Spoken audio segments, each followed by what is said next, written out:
اعوذ باللہ من الشیطان الرجیم، بسم اللہ الرحمن الرحیم۔ یہ دوسری فصل ہے کتاب اور سنت کو مضبوطی سے تھامنے کے حوالے سے۔ کتاب الایمان کا ہی حصہ ہے یہ،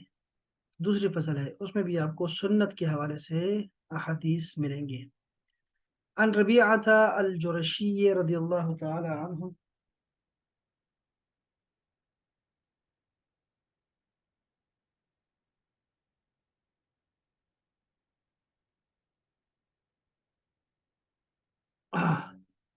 اتیا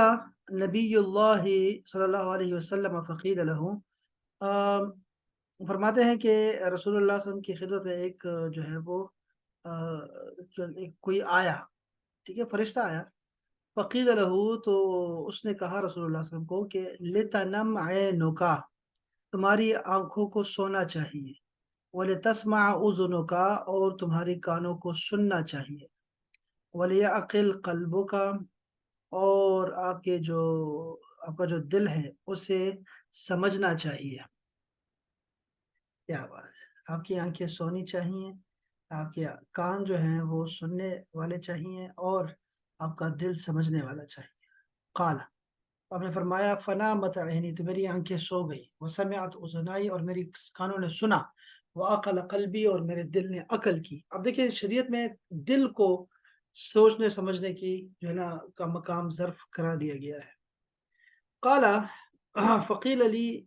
مجھے کہا گیا سید، ایک سردار، ایک بادشاہ، ایک مالک، بنا دارن، اس نے گھر بنایا، فصنع فیہا مأدبۃ، تو اس نے جو ہے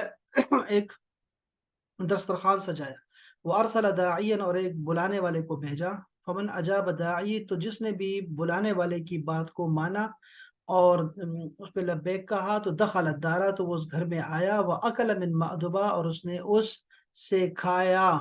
دسترخوان سے کھایا، ورضی عنہ السید، اور اللہ تعالیٰ جو مالک ہے وہ بھی راضی ہو گیا اس سے۔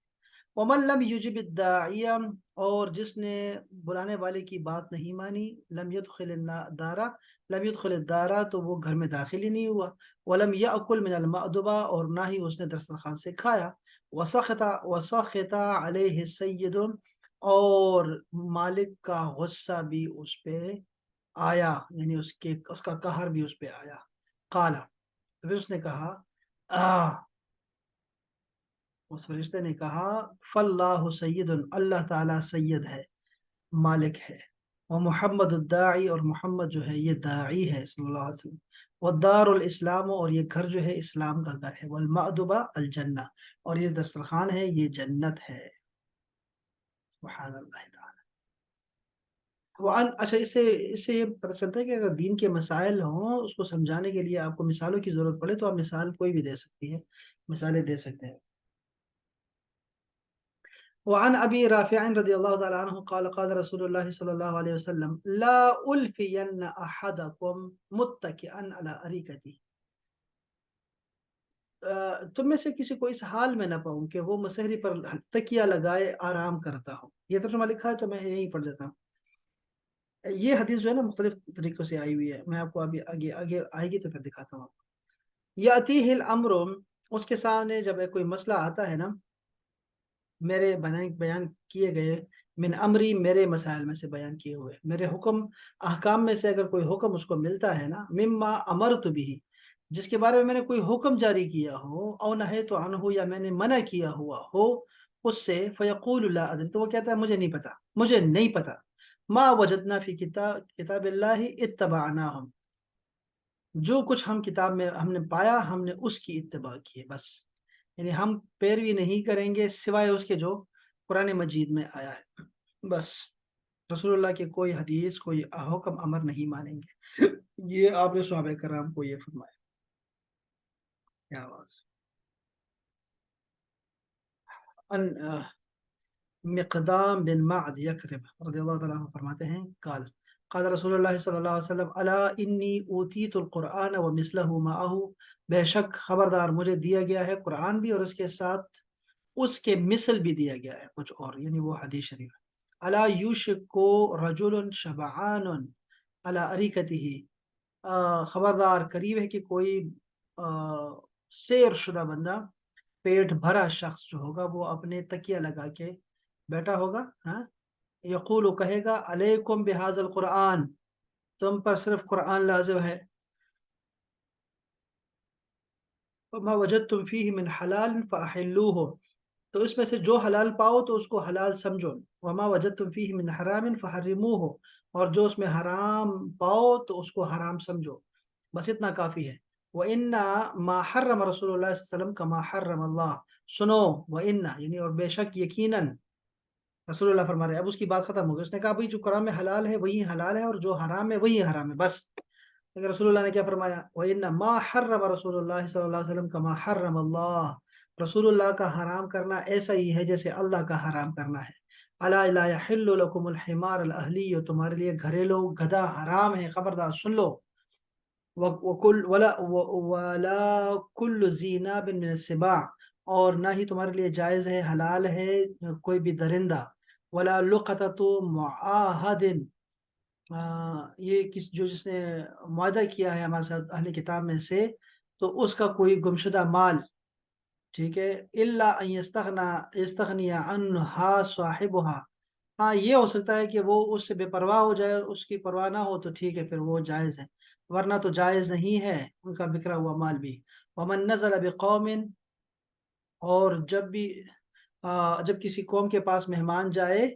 تو کیا کرے، فعلیہم ان یقرؤوہ، تو ان یقرؤوہ فإن لم یقرؤوہ فلہ ان یعقبہم بمثل قراہ، اچھا، جب جو کسی قوم کے پاس مہمان جائے ان پر اس کی مہمانی ہے، مہمان نوازی کرنا، اور اگر مہمانی نہ کرے تو اپنی مہمانی کے بقدر ان سے وصول کر لے۔ اچھا، یہ بات تو ہم میں سے مذاق میں کر دیں، لیکن دیکھو یہ تو حدیث پاک ہے یار، کیا بات ہے، یہ بس دیکھوں کیا ہے۔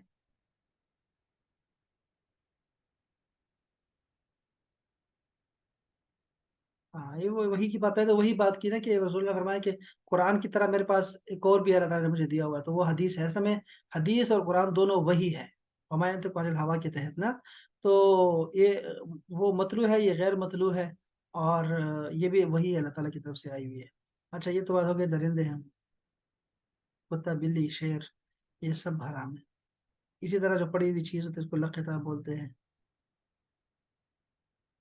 اچھا، دیکھو میں کہہ رہا ہوں کیا اس کا مطلب ہے، اس فرمان کے کئی معنی بیان کیے جاتے ہیں۔ ایک مطلب یہ ہے کہ شروع اسلام میں جب نبی کریم صلی اللہ علیہ وسلم جہاد کے لیے مجاہدین کو بھیجتے تھے تو وہ ایسی جگہ سے گزرتے تھے جہاں کھانے پینے کی اشیاء بازاروں سے نہیں ملتی تھی، اور نہ ہی ان کے پاس زیادہ راہ ہوتا تھا، اس لیے لوگوں پر ان کے مہمان نوازی کو لازم کیا گیا تھا کہ جہاد کا سلسلہ جاری رہے۔ جب اسلام مضبوط اور لوگوں پر شفقت و غالب ہو گئی تو یہ مہمان نوازی کے واجب ہونے کا حکم منسوخ ہو کر مستحب کے درجے میں آ گیا ہے۔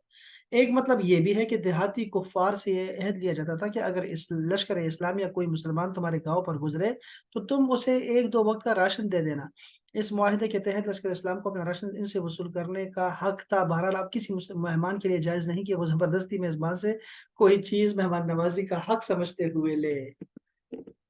دیکھا آپ نے۔ وعن عرباد بن ساریہ رضی اللہ تعالی عنہ قال قام رسول اللہ صلی اللہ علیہ وسلم، رسول اللہ صلی اللہ علیہ وسلم تشریف فرما، وہ آپ جو ہے وہ کھڑے ہو گئے۔ اچھا، آپ نے جب قیام کیا، ایحسب احدکم متکئا علی ارکتہ، آپ نے فرمایا تم میں سے کوئی اپنے تخت پر ٹیک لگا کر یہ گمان کر سکتا ہے، یظن ان اللہ لم یحرم شیئا الا ما فی هذا القرآن، کہ اللہ تعالیٰ نے کوئی چیز حرام نہیں کی ہے سوائے جو کچھ اس قرآن میں آیا ہے، یعنی اللہ نے اگر حرام کیا ہے تو کیا صرف وہی حرام کیا ہے جو قرآن میں ذکر ہے؟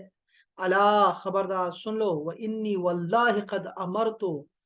بے شک اللہ کی قسم میں نے شرعی احکام دیے، قد امرتو میں نے حکم بھی دیا، احکام بھی دیے ہیں، وبعثت اور نصیحتیں بھی کی ہیں، ونہیت عن اشیاء اور میں نے چیزوں سے روکا بھی ہے، نہی عن المنکر بھی کیا ہے، انہا لمثل القرآن او اکثر، تو یہ قرآن کے برابر ہے یا اس سے بھی زیادہ ہے، یعنی یہ جو واعظ و نصیحت ہے اور جو فضائل بیان کیے رسول اللہ نے، کچھ ڈراوے دیے ہیں، یہ قرآن سے بھی کچھ آگے ہے، زیادہ ہے، اس کی تشریح بھی ہے، اس کی تفسیر بھی ہے، تو میں نے اس سے بھی زیادہ دے دیا ہوا ہے۔ وَإِنَّ اللَّهَ لَمْ يُحِلَّ لَكُمْ، اللہ تعالیٰ نے تمہارے لیے حرام نہیں کیا گیا، ان تدخلوا بیوت اہل البیت الا باذن، کہ اہل کتاب کے گھروں میں داخل ہو لیکن ان کے اذن کے ساتھ، ولا ضرب نسائہم، اور نہ ہی ان کی عورتوں کو مار پیٹ کرو، ہاں، ولا اکل ثمارہم، اور نہ ہی ان کے فروٹس کو کھاؤ، اذا اعطوکم الذی علیہم، جو اگر وہ تمہیں وہ چیز دے دیں جس کا وعدہ ان سے ہوا ہے، اہل کتاب کے ساتھ جو وعدہ ہوا ہے ان کے ساتھ، اگر وہ نہیں دیتے تو پھر یہ چیزیں ہوتی ہیں، اگر وہ دے رہے ہیں تو پھر ان کو کوئی تکلیف اور ضرر نہیں پہنچانا چاہیے۔ کیا بات ہے، نفسیاتی طور پہ بھی ان کو نہ وہ نہیں کرنا چاہیے، یہ ذمہ کے حقوق جو اسلام نے بیان کیے ہیں۔ کیا بات۔ قال صلی بنا رسول اللہ صلی اللہ علیہ وسلم، یہی فرماتے ہیں کہ رسول اللہ صلی اللہ علیہ وسلم جو ہے نا ہمیں نماز پڑھائی ذات یومن، ایک دن، ثم اقبل علینا بوجہہ، پھر ہماری طرف انہوں نے چہرہ مبارک پھیرا، فوعظنا موعظۃ بلیغۃ، پھر ہمیں ایک بلیغ، فصیح جو ہے، فصیح و بلیغ ہمیں جو ہے کیا دیا، ہمیں وعظ کیا، ذرفت منہ العیون، کے آنکھیں جو ہیں وہ برس پڑی، ووجلت منہ القلوب، اور دل جو ہے وہ کانپنے لگے، وقال رجل، ایک آدمی نے کہا، صحابی نے کہا، یا رسول اللہ، کأن هذه موعظۃ مودع، یہ تو ایسے وصیت لگ رہی ہے، نصیحت لگ رہی ہے جو الوداع کرنے والا شخص کرتا ہے، فاوصنا، تو ہمیں اور مزید بھی فرمائیں، بتقوی اللہ، ہاں، فاوصنا، ہمیں اور وصیت کریں، فقال اوصیکم بتقوی اللہ، تو فرمایا آپ نے کہ میں تمہیں اللہ تعالیٰ کے تقوی، اللہ سے ڈرنے کی وصیت کرتا ہوں، والسمع والطاعہ، اور اپنے امیر کی اطاعت اور سماعت کی بات سنو اور اس کو مانو، وَإِنْ كَانَ عَبْدًا حَبَشِيًّا، اگرچہ وہ ایک حبشی غلام ہی کیوں نہ ہو، تو تم پہ امیر مقرر ہو گیا تو بس تم اس کی بات مانو اور سنا کرو، فَإِنَّهُ مَن يَعِشْ مِنْكُمْ بَعْدِي، تو تم میں سے جو باقی بچے گا، باقی زندگی گزارے گا میرے بعد، فَسَيَرَى اخْتِلَافًا كَثِيرًا، تو وہ بہت سارا اختلاف دیکھے گا امت میں، فعلیکم بسنتی، تو وہ ان کو چاہیے کہ ان پہ میری سنت لازم ہے اس وقت، وہ سنت خلفاء الراشدین المہدیین، اور میرے بعد جو خلفاء راشدین المہدیین ہیں، اور ان کی سنت بھی جو ہے نا وہ لازم ہے، تمسکو بہا، اس کو مضبوطی سے تھام لو، وعدو علیہ بالنواجز، اور اس کے اوپر اپنے دانت گاڑ لو، وَإِيَّاكُمْ وَمُحْدَثَاتُ الْأُمُورِ، اور بدعتوں سے برو، نئے نئے کاموں سے بچو، وَإِنَّ كُلُّ مُحْدَثَةٍ بِدْعَةٌ، اور ہر نئی بات جو ہے وہ بدعت ہے، وَكُلُّ بِدْعَةٍ ضَلَالَةٍ، اور ہر بدعت جو ہے وہ گمراہی ہے۔ کیا بات ہے، اس پہ میں نے بات کی ہے کہ خلیفہ جو ہوتا ہے نا، خلیفہ وہ قریشی ہونا چاہیے، قرشی ہونا چاہیے لازمی، اور اس کے علاوہ جو ہے نا وہ جو ہوں گے وہ امیر کہلائیں گے۔ وعن عبد الله بن مسعود رضی اللہ تعالی عنہ، خط لنا رسول اللہ نے ایک خط کھینچا ہمارے لیے، خطن، ایک خط کھینچا ہمارے لیے، ثم قال، پھر آپ نے فرمایا، ھذا سبیل اللہ، یہ اللہ کا راستہ ہے، یہ جو خط سیدھا راستہ تھا، ثم خط خطوطا عن یمینہ وعن شمالہ، پھر اس کے بعد انہوں نے دائیں اور بائیں خط کھینچے، وقال ھذہ سبل، یہ راستے جو ہے، علی کل سبیل منہا شیطانا، یہ ہر راستے پر شیطان بیٹھا ہوا ہے، یدعو الیہ، جو کہ تمہیں بلاتا ہے، کس چیز کی طرف بلاتا ہے، اپنی طرف بلاتا ہے۔ اچھا، وقرأ، پھر آپ نے یہ آیت ارشاد فرمائی، وَأَنَّ هَذَا صِرَاطِي مُسْتَقِيمًا فَاتَّبِعُوهُ، یہ پھر آپ نے دیکھا کہ رسول اللہ بطور استاد جو ہے وہ کیسے سمجھاتے تھے، کہ باقاعدہ سے ڈائیگرام بنا کے نا اور مثالوں سے واضح کرتے تھے، وائٹ بورڈ کا استعمال کرتے تھے باقاعدہ سے، کیا سنت ہے، کیا بات ہے۔ وعن عبد الله بن عمرو رضی اللہ تعالی عنہما قال قال رسول اللہ صلی اللہ علیہ وسلم، لا یؤمن احدکم، تم میں کوئی مومن نہیں ہو سکتا، حتی یکون ہواہ، یہاں تک کہ اس کی خواہشیں جو ہوں، تبعا لما جئت به،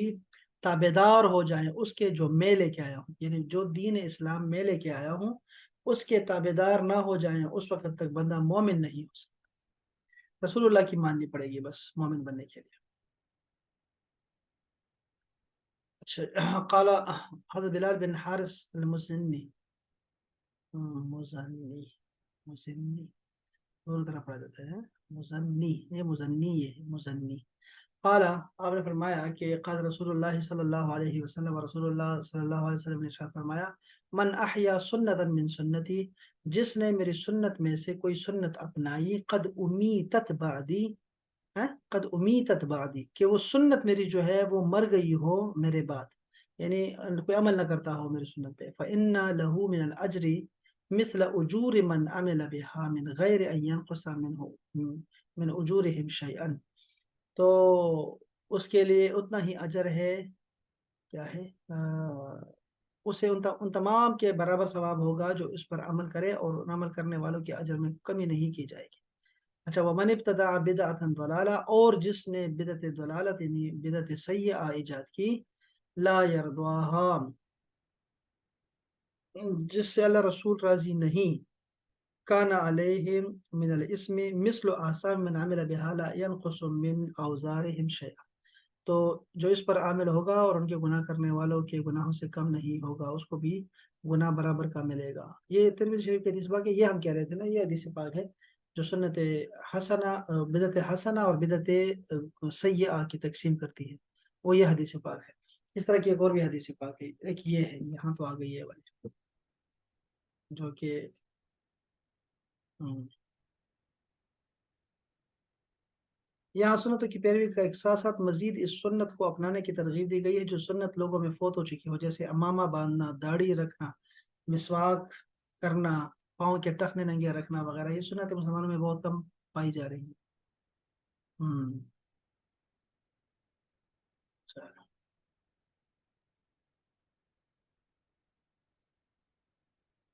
رسول اللہ صلی اللہ علیہ وآلہ وسلم نے ارشاد فرمایا، ان الدین لیعرض الی الحجاز کما تعرض الحیۃ الی جوہرها، دین سمٹ کر حجاز میں ایسے آ گھسے گا، ایسے جمع ہو جائے گا جیسے سانپ جو ہے وہ اپنے سوراخ میں جمع ہو جاتا ہے، سمٹ آتا ہے۔ وَلَا يَعْقِلَنَّ الدِّينُ مِنَ الْحِجَازِ مِعْقَلَ الْأُرْوِيَّةُ مِنْ رَأْسِ الْجَبَلِ، اچھا، جیسے پہاڑی بکری پہاڑ کی چوٹی سے بند جاتی ہے نا، ایسے دین بند جائے گا حجاز کے ساتھ۔ وہی ہوئے ہوئے، ان الدین بدأ غریبا، یہ دین جو پیدا ہوا تھا یہ اجنبی تھا، کیا ہے یہاں پہ کیا ترجمہ کیا ہے؟ یقیناً دین غریبوں سے شروع ہوا، دین اجنبی تھا یا دین غریبوں سے شروع ہوا تھا۔ وَسَيَعُودُ كَمَا بَدَأَ، اور یہ ایسے ہی ہو جائے گا جیسے تھا، شروع ہوا تھا۔ فَطُوبَى لِلْغُرَبَاء، تو ان اجنبیوں کے لیے، ان غریب غرباء کے لیے جو ہے مبارکباد ہو۔ وَهُمُ الَّذِينَ يُصْلِحُونَ مَا، اور یہ وہی لوگ ہوں گے جو کہ اصلاح کریں گے، مَا أَفْسَدَ النَّاسُ مِن بَعْدِي مِن سُنَّتِي، ان لوگوں کی اصلاح کریں گے جو میرے بعد میری سنتوں کو بگاڑ گئے تھے۔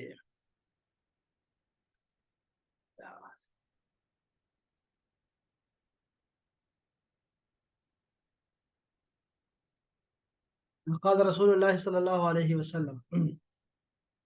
لَيَأْتِيَنَّ عَلَى أُمَّتِي كَمَا أَتَى عَلَى بَنِي إِسرَائِيلَ حَزْوَ النَّعْلِ بِالنَّعْلِ، یہ حدیث پاک بڑی مشہور ہے۔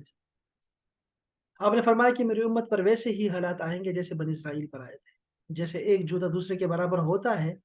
اسی طرح یہ جو لوگ ہیں ایسے برابر میں آ جائیں گے۔ حتیٰ ان کان منہم من اتی امہ علانیہ، یہاں تک کہ اگر ان میں سے یعنی ان یہود، اور ان کے بارے میں کی گئی ہے بنی اسرائیل، یہود نصارہ جو ہے وہ، اگر انہوں نے دن کے وقت اعلانیہ طور پر بھی اپنی ماں سے بدکاری کی ہو نا، لکان فی امتی من یصنع ذلک، تو میری امت میں سے کوئی نہ کوئی ہوگا جو ایسے عمل کرے گا۔ وَإِنَّ بَنِي اسرائیل تفرقت علی اثنتین و سبعین ملتا، بنی اسرائیل جو فرقے ہوئے تھے 72 فرقے ہوئے تھے، وتفترق امتی علی ثلاث و سبعین، اور میری امت جو ہے وہ اس کے 73 فرقے ہوں گے۔ وتفترق امتی علی ثلاث و سبعین ملت کلہم فی النار الا ملتا واحدہ، تمام فرقے جو ہیں وہ دوزخ میں ہوں گے سوائے ایک ملت کے، یعنی ایک فرقے کے۔ قالوا من ہی یا رسول اللہ، یہ کون سی ملت ہوگی یا رسول اللہ؟ قال ما انا علیہ و اصحابی، وہی عقیدہ اور وہی جماعت جس پہ میں ہوں اور میرے صحابہ ہیں۔ یہ مسلم شریف میں تو اس کے مقدمے میں نا باقاعدہ سے نام لیا گیا ہے اہل سنت والجماعت کا، اسی لیے بہت سارے لوگ جو ہیں اپنے آپ کو اہل سنت والجماعت کہتے ہیں، اب وہ جو نہیں مانتے تھے وہ بھی خود کو اہل سنت والجماعت کہتے ہیں۔ صرف ایک فرقہ جنتی ہے۔ فرمایا کہ اس نتان و سبعون فی النار، کتنے ہیں، 72 فرقے آگ میں ہوں گے، واحد فی الجنہ، اور ایک جنت میں ہوگا، وہی جماعت، اور یہ جماعت ہوگی، یعنی اکثریت لوگ اسی میں ہوں گے۔ وَإِنَّهُ سَيَخْرُجُ مِنْ أُمَّتِي أَقْوَامٌ، اور میری امت میں سے نکلیں گے ان قریب ایسی قومیں تتجارى بهم تلك الأهواء کہ ان میں یہ بدعتیں اور ان کی خواہشات ایسی سرایت کر جائے گی، ایسے دوڑے گی. یہ تتجارہ کا مطلب ہوگا جری، ان سے دوڑیں گی. کما یتجارى الکلب بصاحبهم، جیسے کہ کتا جو ہے وہ اپنے اپنے ساتھی میں دوڑتا ہے. یعنی یہاں لکھا ہوا ہے دیوانہ کتے کا زہر کاٹے ہوئے جسم کے ہر رگ میں جیسے جاتا ہے نا. لا يبقى منه عرق، کوئی رگ اس سے خالی نہیں ہوگی. ولا مفصل الا دخله، اور نہ ہی کوئی جوڑ جس میں اس کا زہر نہ پہنچ جائے. یہ پاگل کتے کا، تو جیسے پاگل کتے کا زہر دوڑتا ہے انسان کے اندر، ایسے ہی ان کی خواہشات ان کے دین میں چلتی رہیں گی. ایسے امت ہی نکلیں گے، اپنی خواہشوں کی پیروی کریں گے، جو ان کا دل چلے گا وہی دین بنا لیں گے. یہ بہت ساری تقسیم کی ہے، پھر انہوں نے دوبارہ وہ سارے نکالا ہے کہ بدعت حسن اور بدعت سیئہ کیا ہے، فلاں نے کیا کہا، فلاں نے کیا کہا، یہ ساری بات. وعن ابن عمر رضی اللہ تعالیٰ عنہ قال قال رسول اللہ صلی اللہ علیہ وسلم ان اللہ لا یجمع امتی، فرمایا کہ بے شک اللہ تعالیٰ میری امت کو جمع نہیں کرے گا. او قال، یا پھر یہ کہا کہ امت محمد علی الضلالہ، یا محمد کی امت کو گمراہی پر جمع نہیں کرے گی. وید اللہ علی الجماعہ، اور اللہ کا ہاتھ جو ہے وہ جماعت پہ ہوگا، اکثریت پہ ہوگا. وہ سواد اعظم کہتے ہیں اس کو. ومن شذ شذ فی النار، اور جو الگ ہوا نا جماعت سے تو وہ الگ ہی دوزخ میں جائے گا. اتبعوا السواد الاعظم، یہ ہے بڑے گروہ کی پیروی کرو. کیوں؟ انہو من شذ شذ فی النار، جو چلا گیا نا الگ الگ ہوا بڑے گروپ سے تو وہ اکیلا ہی جائے گا جہنم میں. چلے جی احمد جماعت یہ ساری پھر یہ حدیثیں ساری لے کے آئے ہیں، بہت ساری حدیث. چلے اس پہ میں اکتفا کر دیتا ہوں، اور انشاءاللہ پھر بعد میں انشاءاللہ کل پڑھیں گے انشاءاللہ. السلام علیکم ورحمۃ اللہ.